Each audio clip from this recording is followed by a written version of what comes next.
Welcome to the Information Command Center of the NTN GIS, where we have kept you abreast with all local developments impacting the nation as regards the COVID-19 pandemic.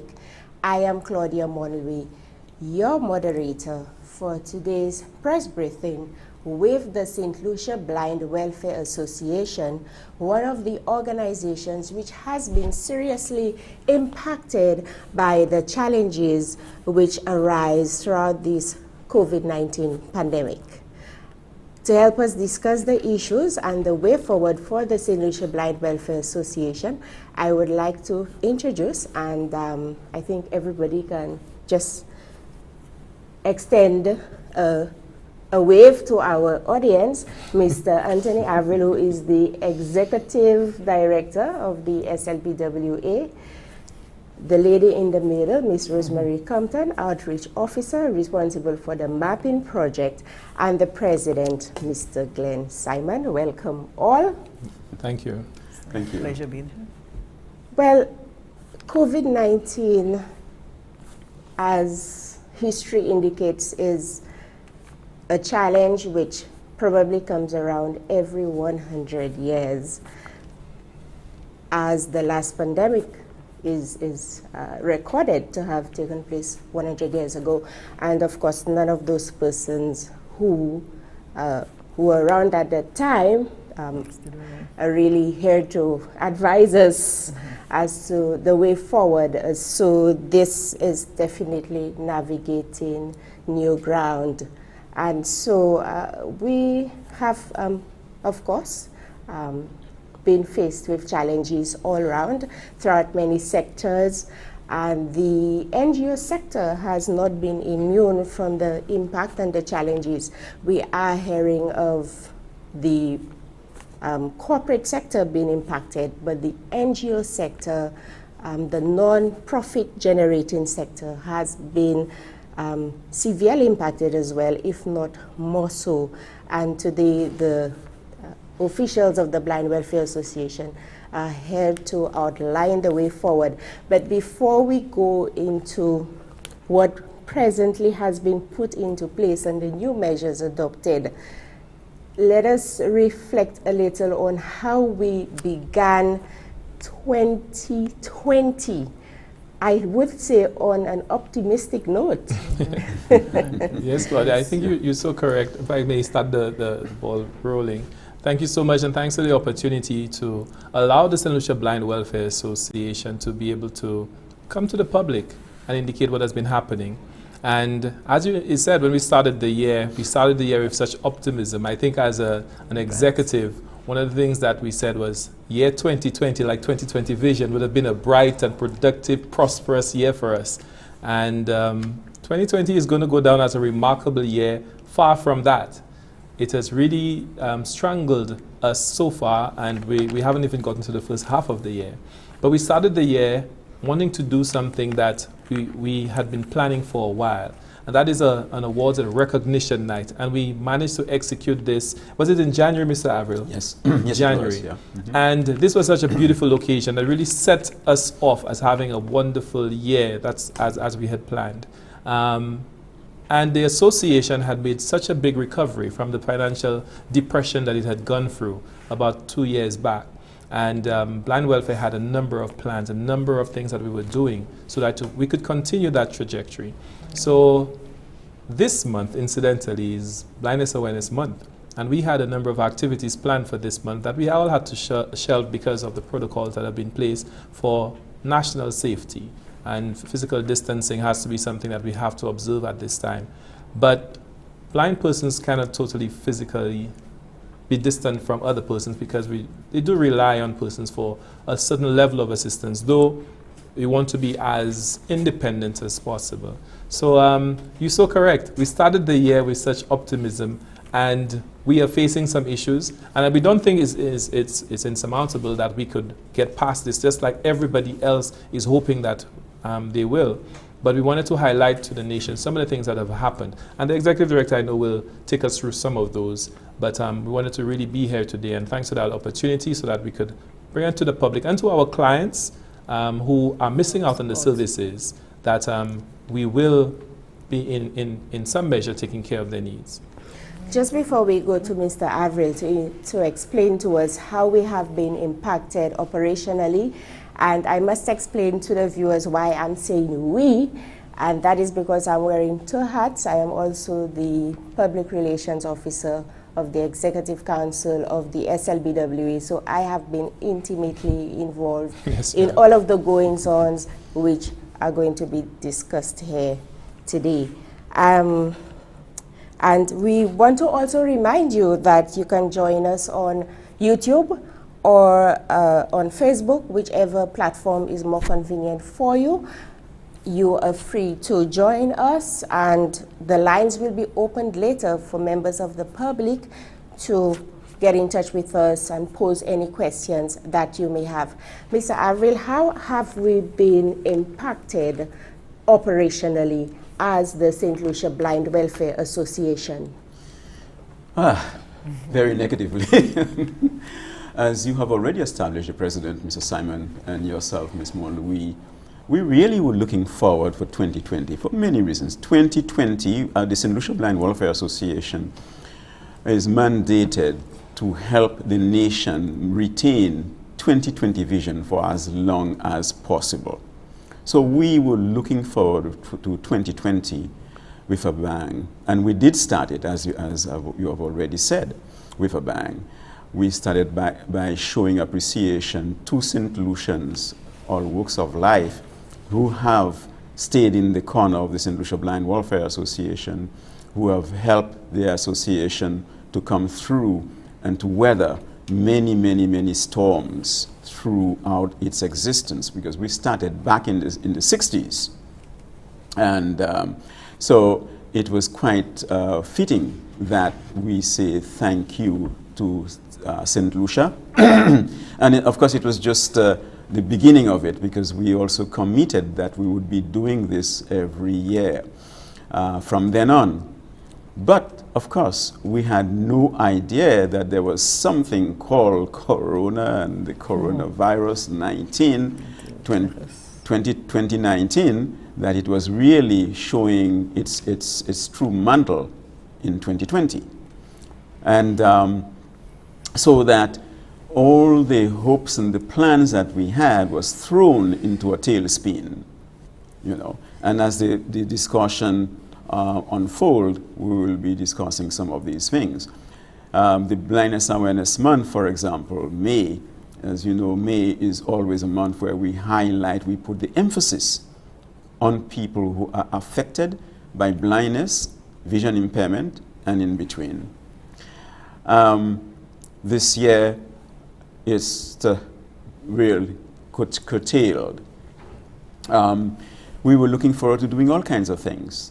One of the things that we wanted to do in May this year was to engage blind, vision impaired persons living around to get involved in community life. You know, not just wait for them to be invited, because that may not happen. We have been trying to transform the society, because we have been saying, look, while the St. Lucia Blind Welfare Association has done well and has a very, very credible track record, but the job will not be done until the society will realize that everyone who's providing service must also cater for St. Lucians and friends of St. Lucia living in St. Lucia who are living with blindness or some form of vision impairment. That's when the job would be done, when the society will be truly inclusive, to include all citizens, including those who are living with blindness and vision impairment. Speaking of all citizens who are living with blindness and vision impairment, at this point I would like to bring in Ms. Compton into the discussion, Rosemary. And she is the outreach officer, and she has a sense of what is happening to the membership on the ground. As she executes the mapping project, she certainly comes into face-to-face contact with this segment of our population. And so, Rosemary, I think you will be able to speak twofold in your capacity. Okay, thanks, Claudia. It's a privilege to be here this afternoon and to be part of the command center. I would like to say that it's really an interesting time and a challenging time for a lot of our clients as I reach out to them. Well, it's not possible to go into their homes in one-on-one cases, maybe, and from a distance, but then most of the persons I've been in contact with are through the telephone. And they are very responsive and they will express their needs. Of course, a lot of them, they are not able to meet their basic needs, and especially at a time like this when people could not have moved around and so on, that they found it a little challenging. And that's why we were happy when we got some assistance from the Red Cross through NEMO to give some care packages to some of our clients. And then prior to that, there were clients that we were not really aware of, but because of this emphasis on mapping and reaching people around the island, we were able to reach out to more people and to know what their needs are and so on. And so they have expressed their needs and they have expressed their concerns. And well, in many cases, as we couldn't reach out to them, or we cannot really reach out to them tangibly, but we are able to encourage them and give them some moral support and whatever the assistance we can give, that we try to do. But blind and low vision people out there, their needs are even more than we could think of. And because a lot of them, it's true, everybody needs something, but they don't have the help. You know, sometimes they live alone and they don't have people to assist, so sometimes they need to depend on a neighbor or to know that the association can reach out to them or give some direction as to where assistance can be sought. And so it's really a privilege being able to speak to those people and hear their concerns and to see how we can encourage and advise them. And when you knock on doors, I'm sure that they are so heartened to get that reminder that they're not forgotten, right, that they're out there, yes, and their interests is being looked after. Yeah. And can you zero in just a little more for the benefit of our viewers, the objective of the mapping project and what the response has been like thus far? Okay. The mapping project's objective, it's fourfold. It's a matter of getting to know the clients, those who are blind and low vision, know where they live, what part of the island they live in, to know their needs, their status, their skills, because a lot of them have skills and interests that maybe they want someone to really encourage them or direct them as to how they could get opportunities to develop their skills, get training, or to be, you know, to be guided accordingly. So this will be like the main focus of the mapping, and then to have that database that we would know, well, we have that amount of blind people and that amount of low vision, and programs that could be put into place for them. It could be advocacy and educational opportunities, and they will, as through the different needs that they express, so we will be guided, the association will be guided as to the way forward and so on. And there is a lot of work for the association ahead. I know a lot of these things, some of them would have been accomplished maybe during the course of the year, but as I tell them, we trying to see how we can guide and assist them in whatever way, but yeah, that's what we're about. And we can direct them to different agencies and so on, because we are not able to do all. But then the important thing is for them to know that there are other agencies out there that they can get assistance from and so on. So, yeah. And Claudia, if I could add to what Rosie is just saying, when we came in as an executive, this is about a little over, it's going on to almost 2 years now, because we're already due for a new election process, which is also something that we cannot do during this time. But when we came in as an executive, we found that blind welfare, they're doing a myriad of things to assist persons who are blind and low vision, because that is part of the mandate, education, and working with all organizations that deal with issues pertaining to blindness. But we wanted to streamline some of those, and to streamline it, you have to know the needs, you have to know where your people are, and also with diabetic retinopathy and some of the issues of diabetes and our lifestyle, many more persons were being brought into the circle of low vision or blindness. But how do you get to them? When we approach some of our sponsors, they would ask us the question, how many persons are blind in St. Lucia? What's the population? But we could only go by some of the census of 1% of your population.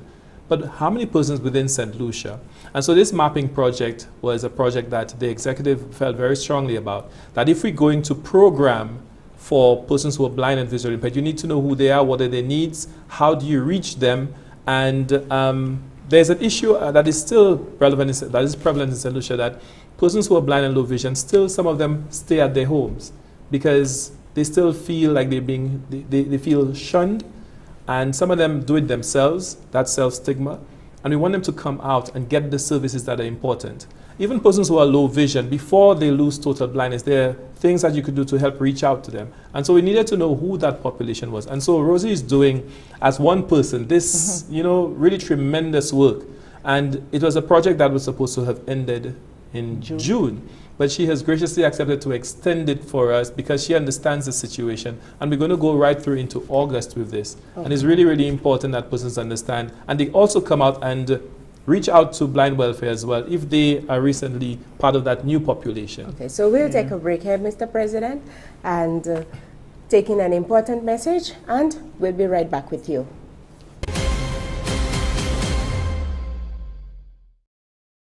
Coronavirus?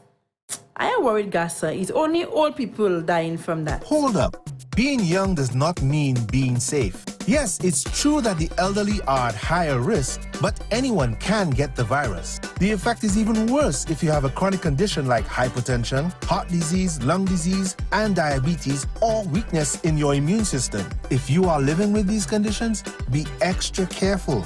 Wash your hands with soap and water. Use hand sanitizer with at least 60% alcohol when hand washing is not possible.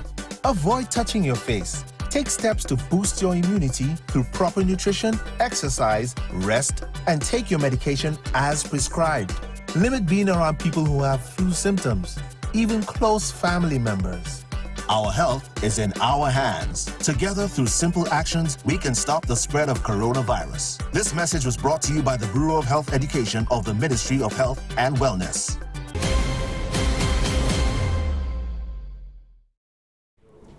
Hi again, this is a press briefing with the St. Lucia Blind Welfare Association on the impact of COVID-19 on the organization. I am your moderator, Claudia Monlouis. As the president, Mr. Glenn Simon was indicating, the mandate never stops despite the challenges.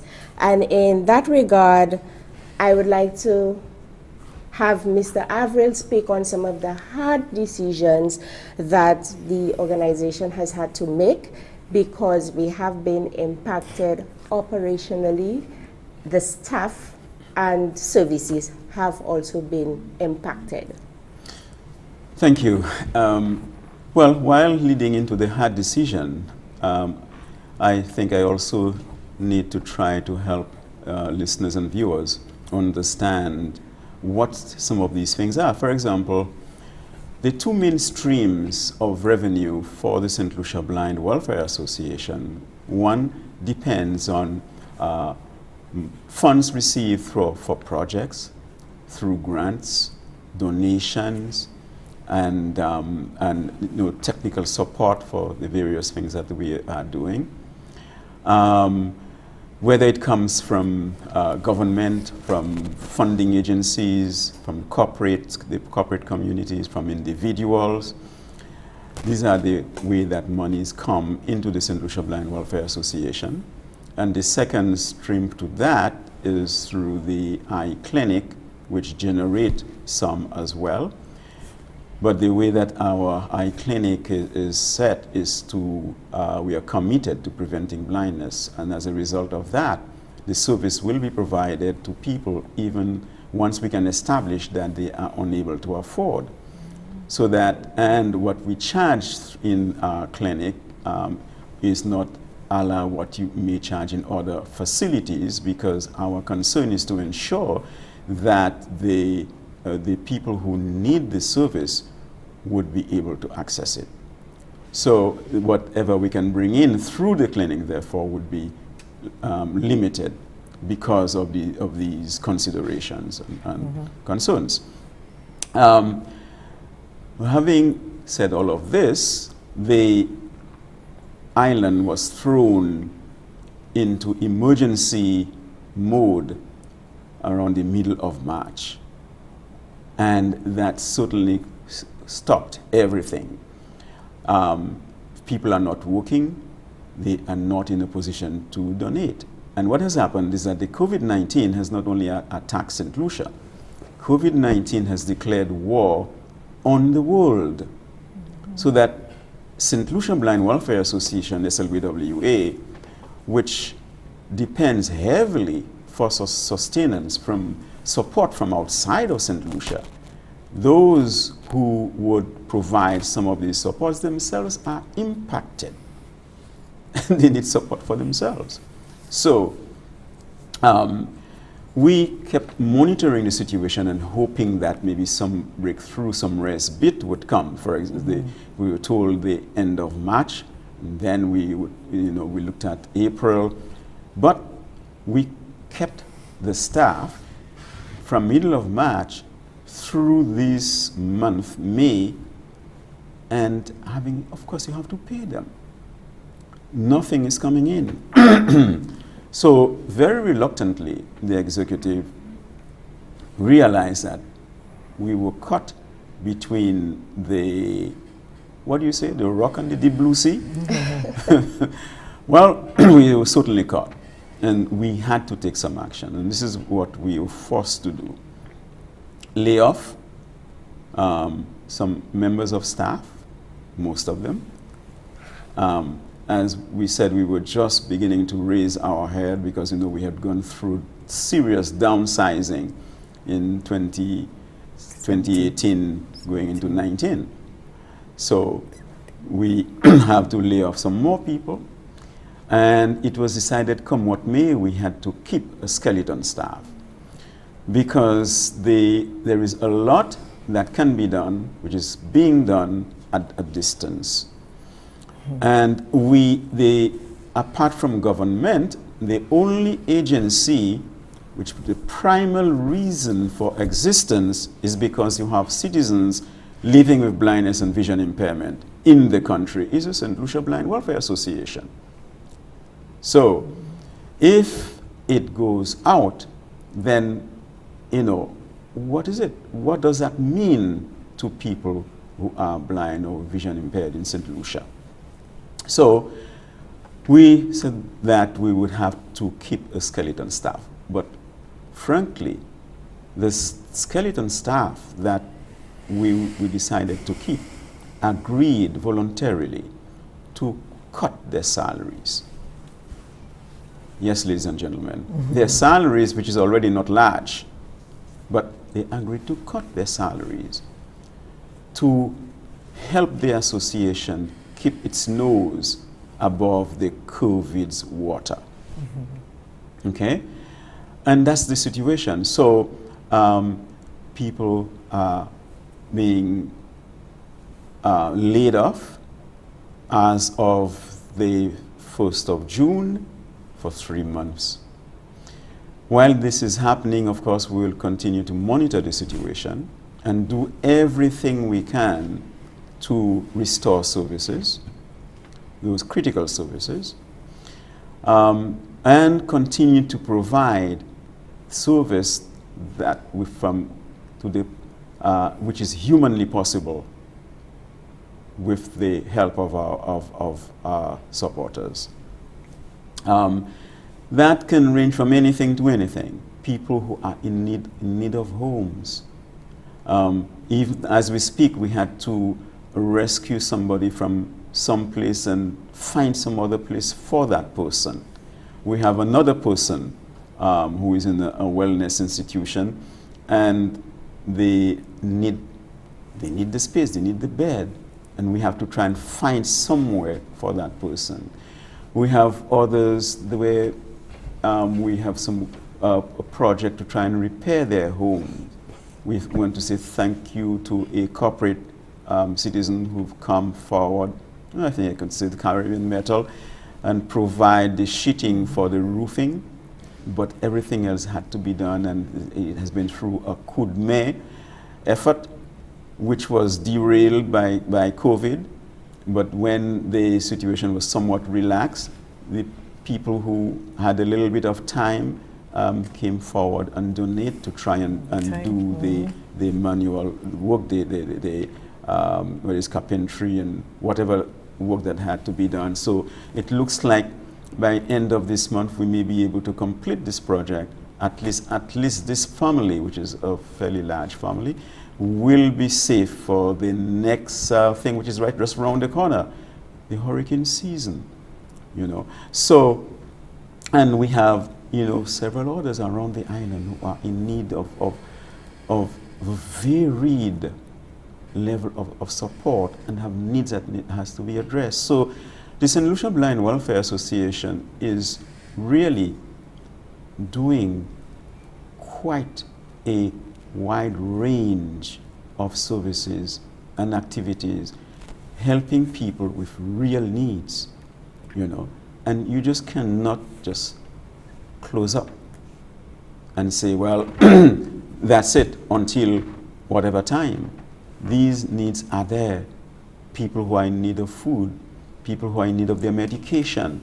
For example, somebody called today, and I put the person onto the manager of the eye care service, 85 years old.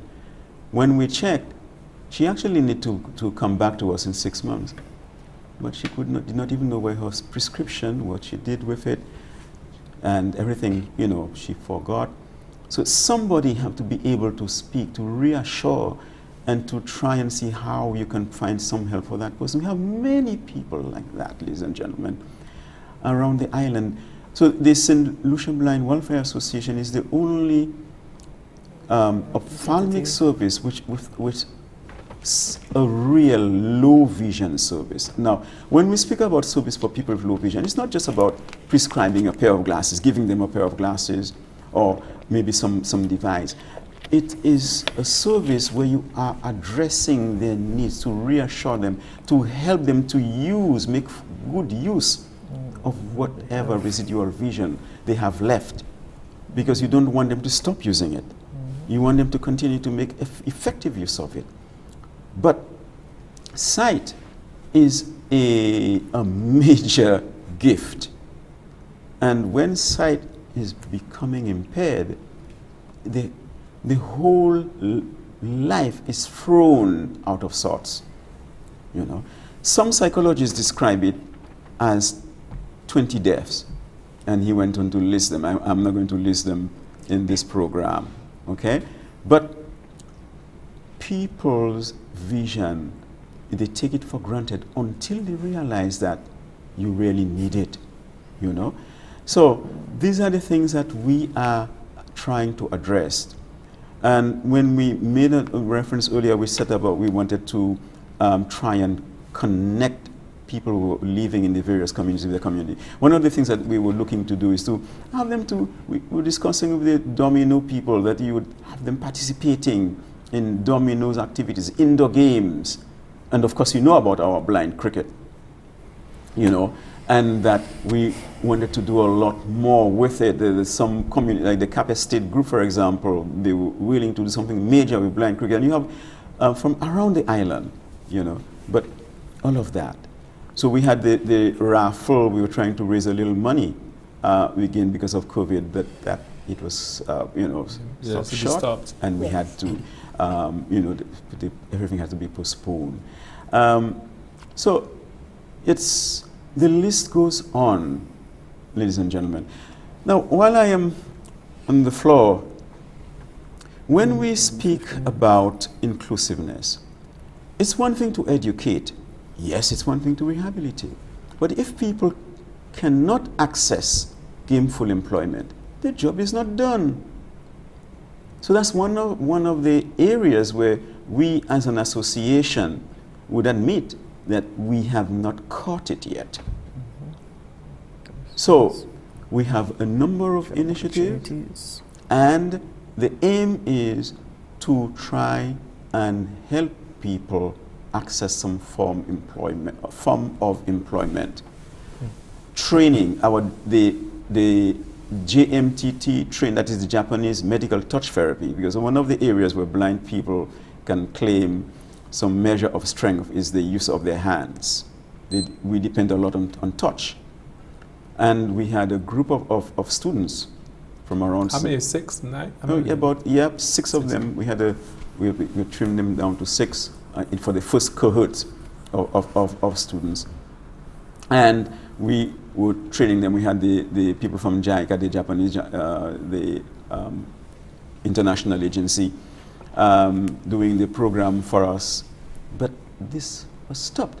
The volunteers had to go back home. When COVID, when we get rid of COVID, we certainly will try to bring it back. But major disappointment for these trainees. The excitement we really generated, and we were doing a complete thing for them. It was not just teaching them how to do a little bit of massage. We were giving them a complete course so that they would be employable, not in spas and various places. Maybe the SLBWA itself might have its own, you know. Because at the end of the day, we want the SLBWA not only to survive, but to be able to generate the income to fund its services. So we are looking for every avenue that would allow us to do that. We want to say goodbye to the today when you will see blind people still stretching out their hands on the streets of Castries. You know, ladies and gentlemen, in 2020, that should not be happening. My whole life has been dedicated to ensure that this is a thing of the past. So that's where we are. That's how the level of disappointment this COVID thing is doing to the SLBWA. And St. Lucian's, Sasilaje, we are at war. I listen to the talk shows and I hear a lot of the comments and so on. No, St. Lucian's. We have to pull together. We have to pull together. COVID can be defeated. We have to look at its ugly face and say, no, you are our enemy. But to fight against a faceless enemy, you have to do so together. Together. Not divided. Not divided. So that's the little appeal that I can make from my humble corner. From where I sit, from my humble corner. That's what I can say to you. This is a serious thing. Whether it was caused by man or whatever, that's not for me to determine. We do not know. Maybe at some point we will know. But that's not the point here. The point is we are at war. Thank you so much, Mr. Avril, for this all-encompassing and in-depth perspective of the realities and challenges confronting the SLBWA as we deliver a very human type of service to the nation. At this point, we'll take a break, but we will be right back to tell you more about the SLBWA in this COVID season. Cette lisi ka registre ve min corona ek I ka fe mouvement ek an chay vitesse tan chaque kanef ka kouye pour vigilance publique la fe wolo parler en place publique kon bol en main base ti boutique changer distance sociale 6 pieds hod yon a lot I ka travay tan si ou senti ko pa cordial quarantine ko patwe contact epi lot en ka ou te tope exposé si an ekouye free 11 ou ben n'importe clinique yo pou yo les pays a dimi a clé ça vle di les supermarket pharmacie epi ATM yo accessible avant c'était souhait pays à clé en plein, ça veut dire tout bagay fermé à 24 heures. Servi protocole comme sorti par bureau indication santé. Nous tout ensemble, ça sauver vers min corona. Si nous tout servi jid la à toutes les. Together let us win this war. Said we shall be a soldier. Together we can beat this corona. Welcome back to the SLBWA discussion here, right in the command center of the NTN GIS. And I go right back to our panel and I invite Mr. Simon to weigh in on where we are now and the way forward. Claudia, I think Mr. Avril, I mean, every time he was speaking, I was, just nodding my head because he's so passionate. He's very passionate, Mr. Avril. I mean, the Blind Welfare Association is 48 years old, 1972. In fact, way before that, the association existed, but it was incorporated in 1972 through an act of Parliament. And just as he was speaking about, assistance to persons who were displaced and finding housing and accommodation, I just want to tell persons a little bit about what the association, when it was constituted, what is it meant to do. And the association is meant to provide education and training, as well as full placement and social services for blind persons, assist, develop, extend, and coordinate the activities of agencies, public and private institutions and associations for the blind, that operate here and are established. Cooperative institutions also having the same objectives in whole or in part of the association, and do any other such things that are incidental to the attainment of the objectives of the association. So anybody doing anything on behalf of blind persons, blind welfare is involved. We meant to create employment opportunities, social activities like the blind cricket, because for many persons, blind persons, when they tell you about the blind cricket and how it makes them feel to be on a playing field, being part of something that normal persons do and they can do it, I mean, it really gives them a sense that they're part of the society and they're included. And we were about to establish the blind cricket all over again because it had a point where there was a lot. And we got funding thanks to the Ministry of Youth and Sports. They really came in and supported us in this. Services such as our eye care clinic has been severely impacted. Our technical staff of the eye care clinic have had to be on layoff because we cannot continue sustaining without nothing else coming in. And so there are people out there who are desperately in need, who were at the point of getting their prescriptions filled, their eyes checked, and they couldn't because of the social distancing and what the country had been experiencing. And so blind welfare is really impacted, and our clients, most of all, that's what we're concerned about, they are severely impacted. But we're hopeful. We are very thankful to the recent pronouncements of the Prime Minister that the borders, the 758, 759 is no more, and we just have one 758, one St. Lucia. Yes. And we're hoping that this, with no new cases, we will be able to see our services return in short measure. We did say the layoff it for 3 months, but if it is that we see better light, it will be shorter. And we're hoping and praying that it's shorter, and we're putting everything in place for that. The executive has been working. I mean, we've been Zooming, is the new word, as somebody says, is the new verb. And we've been trying our best virtually to connect, to make decisions. And one of the hardest decisions I have had to sit on as being the president for the length of time, just about, I said, going on to 2 years, is a decision to lay people off. And we looked at many scenarios before we reached this particular decision, that of reduced salaries for everyone, that of trying to have a rotation. But no matter how we turned it, the finances did not allow for us to do it. And so the staff, I know, have taken it because they've understood the situation, but we are feeling for them as well and feeling for our clients, and we're hoping that working along with government institutions, working along with private sector, we're able to bring those services back on stream as quickly as possible because a lot of people need help. And as we said in the beginning, more persons, and Rosie might jump in and add and indicate that, more persons have been added to the list of persons who are blind and low vision. And I'll give you my own experience. I mean, every so often when I'm now reading a document, I have to pull it away from my face, and I'm like, is it because I joined blind welfare when my eyes feel a little? But I'm realizing age is a factor. So whether or not you have a disease, whether or not you have, as long as you're aging, which we all cannot stop, our eyes become an issue, and we do need services. And for those persons whose eyesight will deteriorate to a point that they will need additional help, which you cannot get from private companies as such. This blind welfare is established to provide that assistance. Blind welfare must exist. And we're 48 years old, and we'll be 100 years old and more, because persons continue to need the service. Well, definitely, and I would like to now inform our viewers that you can call.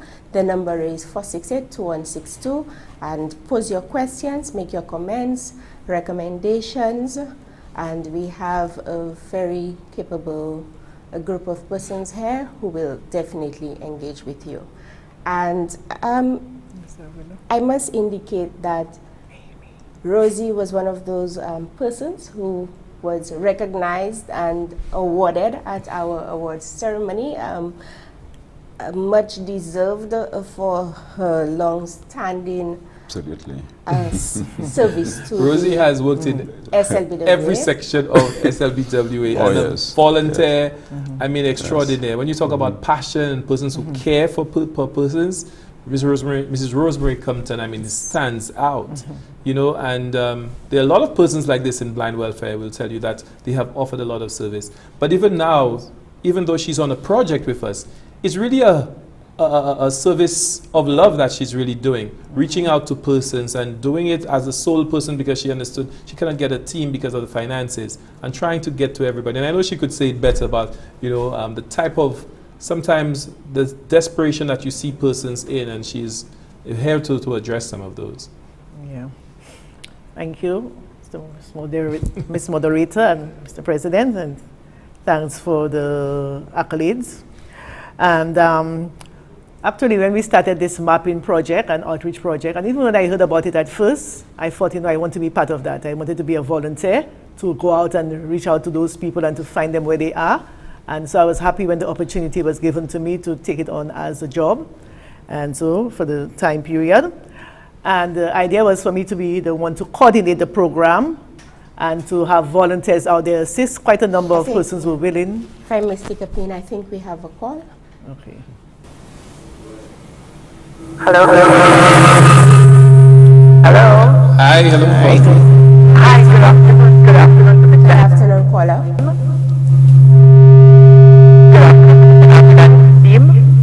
I just want to commend the Blind Welfare Association for everything that they have done. People don't understand. They don't know, but the blind welfare is here to stay. And what blind welfare is doing, a lot of people need these services. A lot of people. And blind welfare does not have they don't have the money, you know, but they have the heart. And I mean, I wish that our people would just donate or do what it takes, because you take away blind welfare and then you leave a whole community without the support that they need. I mean, I know it, I've been there, I was there, and it is a very, very, very good place. I'm just appealing to everybody, do whatever they can to assist the Blind Welfare Association. And I mean, Mr. Avril and his team, keep on going. You might recognize the voice, but that's okay. Have a very good afternoon. Thank you, caller, for that endorsement. Yeah. Yeah, Rosie, I think so. As I was saying too, that depending on volunteers, so far we have been assisted by the health aides in the communities. Some of those forms that they have completed, we have not collected them as yet because of the zoning and so on. Some have been sent to us, so that has helped. Also the caregivers of SSDF, a few of them have come forth so far with some forms still to be collected, some of them also. We are looking at having assistance from, or getting assistance from Volunteer St. Lucia, who had promised to, so I'm still hoping that if things improve, that they will be able to visit the homes, because you would imagine it to be very limited for me to be the one to be going all around and getting the data and so on. But I'm thankful that through the telephone and through getting people's telephone numbers, through the diabetic clinic and so on, and our special education units, some people we have in our database already, I was able to get more information on them.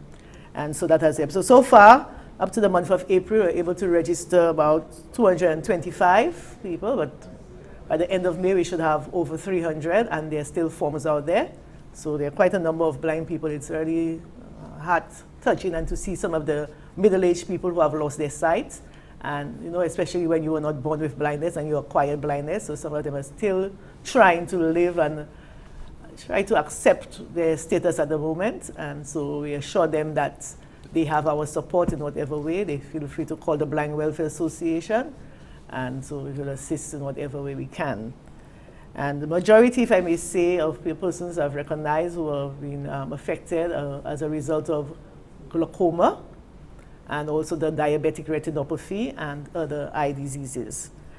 And some of the needs expressed would be things like mobility training. Some of them, they need wheelchairs for those who cannot really walk around. And some of them, they talk about eye drops. A lot of the younger persons also talk about people's attitudes. And as Glenn was saying, that some of those people who are blind, they stay inside. That's because they fear when they go out to the community how people will receive them. There's still that stigmatization. And so we need people to be more informed that those people are just as normal as them, and it's good to encourage them to come out because they want to live a life and they want to be independent. And as much as we can help them, we should try to help them. And as I always make a call to people with that glaucoma situation, persons have gone blind because of the lack of medication. So if there's a family member, a friend that can assist in buying the drops for someone you know that has glaucoma, it's very serious. And you know, it will give that person that opportunity to live, to be independent, because if they don't get that correction, glaucoma cannot be cured, but it can be controlled. And if they get that assistance, they will be able to be self-sufficient and live on a better life, and that they won't have to depend on family members to care for them. So please try to help. Please put the drops in their eyes. If they ask you, cooperate. And yeah, thank you. Your caring tone speaks for itself, and it certainly resonates with us here, and I'm sure a larger segment of our audience do relate to the appeal you're making. Certainly, Mr. If I can just jump in a little bit, the number that she gave, you'll realize that it's just a pin in a haystack. Huh? The 200 to 300 people, that is people who have been duly registered, but there have so many more out there. So this is a very critical program, and we really ask St. Lucians to get involved. There's going to be some PSAs, public service announcement, would be reminding you, telling you what you can do to get involved. Telephone numbers will be given to you as well, where you can call, make appointment, and we'll follow up. Those of you who might be able to help to fill those forms, so please do that for us, because at the end of the day, when you know what you are up against, then it helps you to really plan proper intervention. You know how many you have in community A and how many you have in community B. So if you know within this community you have X amount of, just for a number, you have 10 persons who are in need of employment and who are employable or can be trained to be employed, then you can look at this community and say, what kind of project we might be able to plan for this community? Sorry. A project where you may be able to produce things where you have already available market or develop a market for. So that is, it will not just do for, doing things just for doing sake. Because one of the areas we notice which has not been exhausted is the question of creating, manufacturing, making things, using the material. We have lots of material in St. Lucia. Most of it going to waste.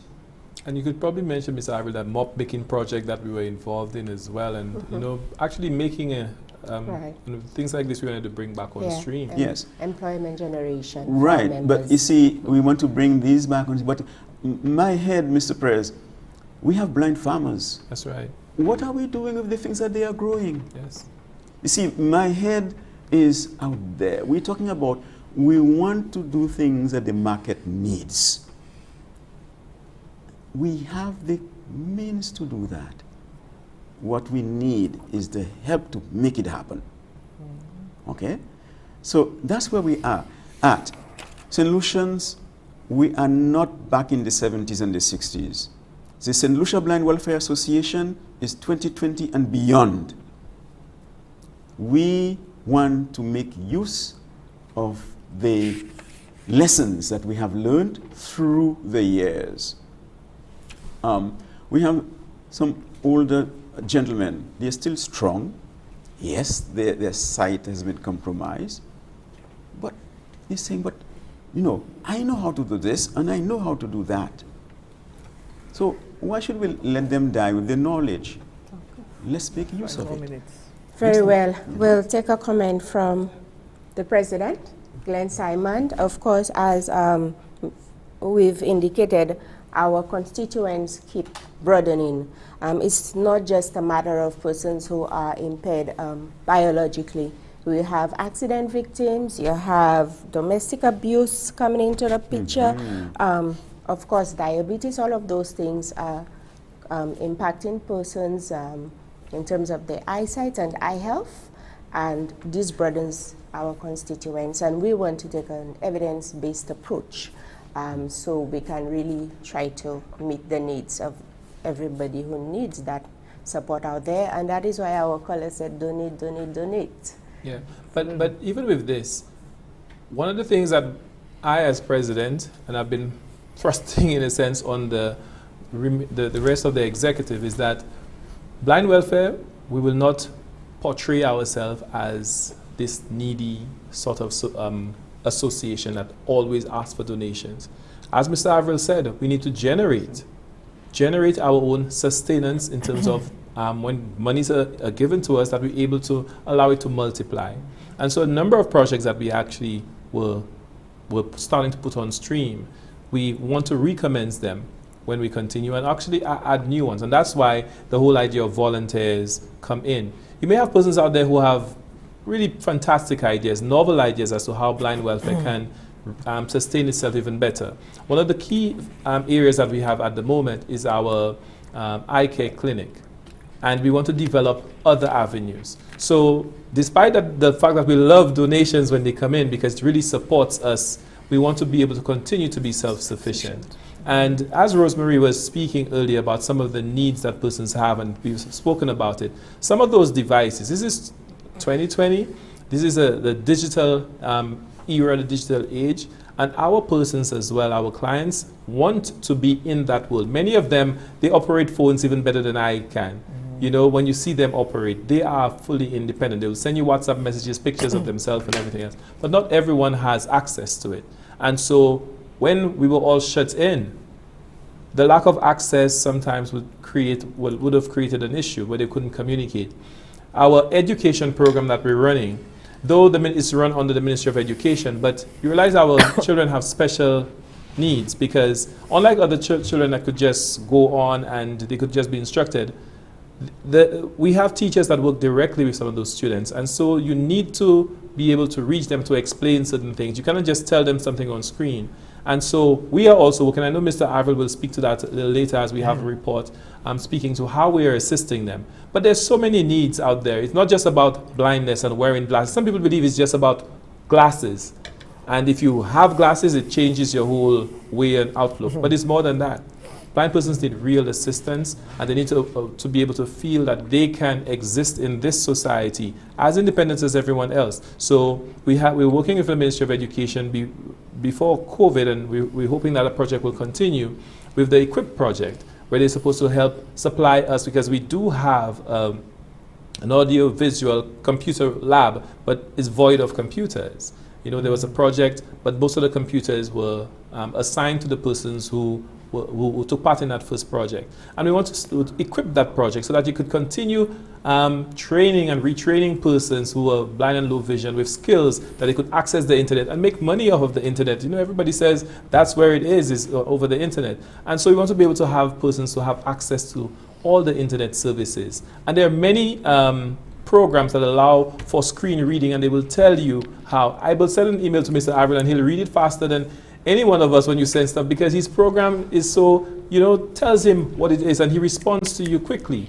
He is one that has made that transition, and we want many more like him, and we have a number of other persons as well. You know, and Blind Welfare has to continue reaching out, because through that education, through that constant retooling, we will be able to get Blind Welfare to a position, and our clients to a position where they could be more self-sufficient, and that's where we want to go.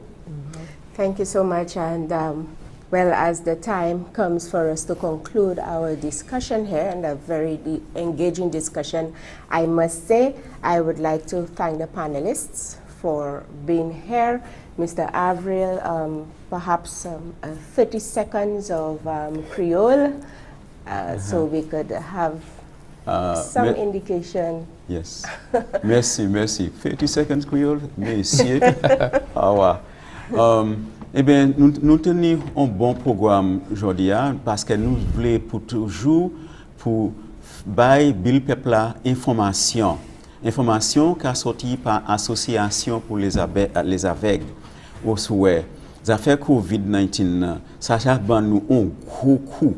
Ils voulaient mettre nous en bas, mais nous voulons pour du bout. Nous avons fait qu'on nous paye pour du bout. Nous pas quitter COVID la génération.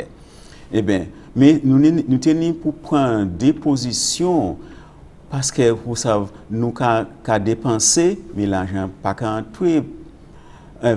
Nous tenons pour suspendre divers services là nous avons là avec c'est mon pour nous voyons aller la caille c'est mon qui travaille là c'est travailleurs nous voyons aller la caille mais exécutive ou association de nous non c'est pour nous ni on équipe personne pour ça rester là pour ça bail c'est clientèle nous en petit foi comprendre pour ça faire ça nous pas abandonner yo et bien pour toute discussion qui a passé il a fait grand appel pour tout Jean Saint-Lucie pour continuer pour rallier au Lyon association les aveugles là pour bailler aide pour aussi pour toute manière où ça aider pour aider parce que nous avons un gros programme côté nous enregistrer tout monde qui aveugle et monde qui pas bien ouais en pays si vous connaissez un monde qui pas bien ouais même si ka ouais ticket choy encourager pour faire contact et puis association pour les aveugles ou même ça prend le téléphone avec nous et ben nous kay ba numéro nous kay ngay bay numéro en anglais 285-5361 720-9941 452-4691 ça c'est numéro où ça couiller le couiller commander pour madame Rosemary Campton c'est l'équipe plus brutale madame en Sainte-Lucie li et puis monsieur Rodney Maxi c'est yo de ça là yo te fait yo te déclaré yo unsung hero bon Rosemary ka pas wed mais il besoin monde pour ça arriver tout petit commune en Sainte-Lucie pour nous ça faire pour nous un grand registration tout monde qui avec et tout monde qui pas bien ouais en pays Sainte-Lucie. Well, thank you very much, Mr. Avril, for that current, that very fluent Creole input. And as we wrap up here in the command center today, I would like to assure all of our viewers, members of the public, our partners, volunteers, members, that you will be hearing from the SLBWA in the near future. We certainly intend to keep you posted and to continue to have a presence over the media so that at every point you know what is happening with us, how we can be accessed. You just heard Mr. Avril indicate that there are some numbers to be called, and generally we do wish that you stay safe, continue to comply to the protocols. COVID is still here, it is still around, and as your moderator, Claudia Monlouis, I'm saying goodbye for now.